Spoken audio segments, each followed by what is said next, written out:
2024 को लेकर सपा अपनी महिला विंग्स को भी मजबूत करने लगी है और इस पर बातचीत करने के लिए हमारे साथ राष्ट्रीय उपाध्यक्ष सुमैया राणा जी हैं।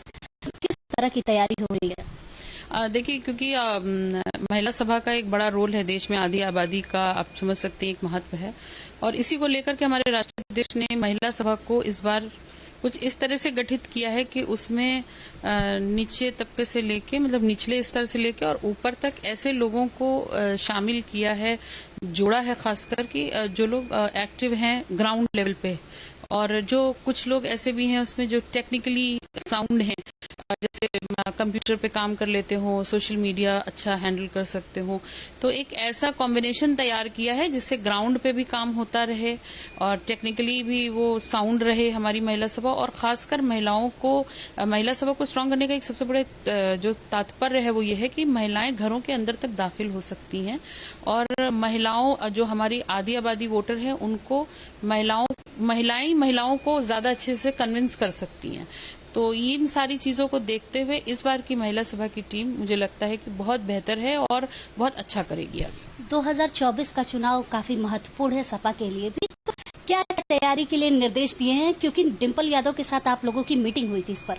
जी बिल्कुल, उस दिन जो ये तय हुआ था कि सबसे मेन चीज तो ये कि लोगों से कैसे जुड़ा जाए और कैसे उन चीजों पर ध्यान केंद्रित करवाया जाए वोटर्स का, कि जो काम समाजवादी पार्टी ने अपने कार्यकाल में किए और जिसका फीता मुख्यमंत्री जी काटते फिर रहे हैं। बहुत सारी कंफ्यूजन्स हैं जनता में, खासकर अगर आप रूरल एरियाज में जाइए तो उनको पता ही नहीं है बहुत से लोगों को कि मेट्रो किसने चलवाई और 1090 किसका था, किसके समय में शुरू हुआ, और जो एम्बुलेंस सेवा थी 107 वो कब शुरू हुई, और महिलाओं के लिए जो विधवा पेंशन योजना थी, कन्या विद्याधन था। तो कुछ चीजें ऐसी थी जो मिसिंग हो रही थी और लोगों तक पहुंच नहीं पा रही थी। अब उन सारी चीजों को लोगों तक पहुंचाने का काम महिला सभा को पूरी तरीके से समर्पित है।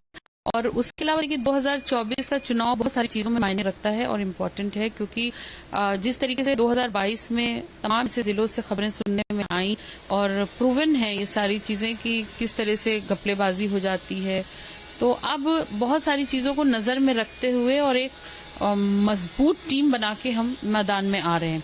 और क्योंकि आप देख रही हैं 2024 का जैसे जैसे करीब आ रहा है वैसे वैसे देश में किस तरीके की चीजें घटनाएं आ रही हैं, मणिपुर क्या हाल हो रहा है, वहां महिलाओं के साथ क्या हो रहा है। इससे पिछली सरकार अगर उत्तर प्रदेश की बात करें, क्योंकि प्रधानमंत्री का जो रास्ता है वहां तक पहुंचने का वो यकीनी तौर पर प्रदेश से होकर गुजरेगा, तो उत्तर प्रदेश में महिलाओं के साथ जो कुछ भी हुआ, और अब आप देख लीजिए कि जिस तरीके से ट्रेन वाला एक हादसा हुआ, उसके अलावा नूह में जो कुछ हुआ, कुछ सब कुल मिला के चीजें इतनी नेगेटिव चल रही हैं। लोगों को का ध्यान भारतीय जनता पार्टी असल मुद्दों से हटा करके और हिंदू मुसलमान और सांप्रदायिकता पे लाने की कोशिश कर रही है।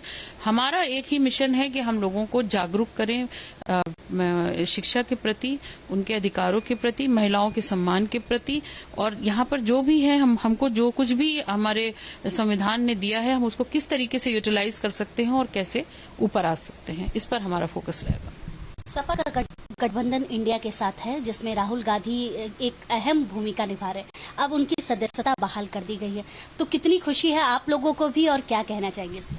देखिए, ये यकीनी तौर पर एक बहुत खुशी का लम्हा है। सबसे बड़ी बात ये नहीं है किसी की सदस्यता बहाल हुई, सबसे बड़ी बात यह है कि यहाँ पर न्यायपालिका की जीत हुई है। और न्यायपालिका, देखिए हमारा जो न्यायपालिका का जो सिस्टम है वो बहुत सशक्त और दुनिया में माना हुआ एक सिस्टम है, और हम लोग हमेशा से न्यायपालिका का सम्मान करते हैं। और आज न्यायपालिका ने इस तरीके का फैसला देकर ये फिर साबित कर दिया कि देश में गुंडा राज नहीं चलेगा, कोई किसी पार्टी की दादागिरी नहीं चलेगी। वक्त ही परेशान किया जा सकता है, लेकिन अंतिम वक्त में जब न्यायपालिका पे बात आएगी तो उसका रोल हमेशा से वही रहा है, जिसकी वजह से हम सब न्यायपालिका पर आंख बंद करके भरोसा कर सकते हैं। तो मेरी तरफ से बहुत बहुत मुबारकबाद राहुल गांधी जी को और देश की जनता को और देश की न्यायपालिका को। बहुत बहुत धन्यवाद आपका। तो ये थी राष्ट्रीय उपाध्यक्ष सुमैया राणा। साफ तौर पर कहना है कि हमेशा सत्य की जीत होती है। कैमरामैन सरबजीत के साथ मैं वर्षा शाही, भारत एक्सप्रेस, लखनऊ।